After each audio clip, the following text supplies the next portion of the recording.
I mentioned the cancer goggles. The Nine Network's Jim Kircher explains why this technology that's been developed here in St. Louis is getting international attention. In February of 2014, breast cancer surgeon Julie Margentaler stepped into the operating room at the Siteman Cancer Center in St. Louis and covered her eyes.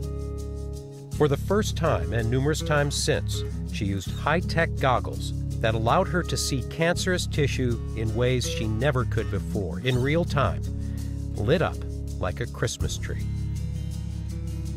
When you saw what you saw, how cool was that? It was very cool. We weren't sure we would see that. We had a very good feeling that we would based on all of our animal data, but until you do it for the first time, you just don't know if it's going to act the same way in a human as it does in a mouse or a rat. And so we have two views that we take. This is called the... Cancer surgeons have plenty of images of tumors, mammograms, and other scans, and they use those as guides, because in surgery, this is not what they see with the naked eye. And while we talk about breast tumors as lumps, they are not as clearly defined as that sounds. There's these little spiculations that come out from the tumor, and that's where we really get our indeterminate nature of our tumor. So surgeons take the main target, the cancerous mass, and then some of the surrounding tissue in an attempt to get all of the cancer.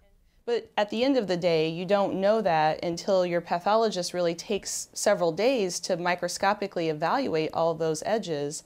And the reality is that about 10, even as much as up to 40% of the time, we're frankly wrong. We just don't see that microscopic extension. And that means going back in for more surgery. The hope is, and this is being tested, that the goggles will help surgeons remove all the cancer the first time, significantly reducing the number of additional surgeries. This is the head-mounted display, and this is the camera attached. The goggles look deceptively simple. They are, in fact, a complicated device, integrating sophisticated engineering, optics, biochemistry, and data processing. So whatever the camera sees is shown here. Suman Mandal is one of the graduate students on the Washington University Medical School team, led by Dr. Samuel Achulefu. He started working on this after a surgeon asked him if there was anything he could come up with that would help surgeons see cancer in the operating room. And that's what got me to thinking, what kind of methods or devices can one create that's simple, with no footprint in the operating room, so that it's much easier to use. So there were many challenges along the way, and today we've reached to the stage where is something that we know will be a game changer in the operating room. So what happens is then that... Here's how it works. A patient is injected with a chemical marker that latches onto the cancerous cells. This can't be seen by the human eye, but it does show up under infrared light.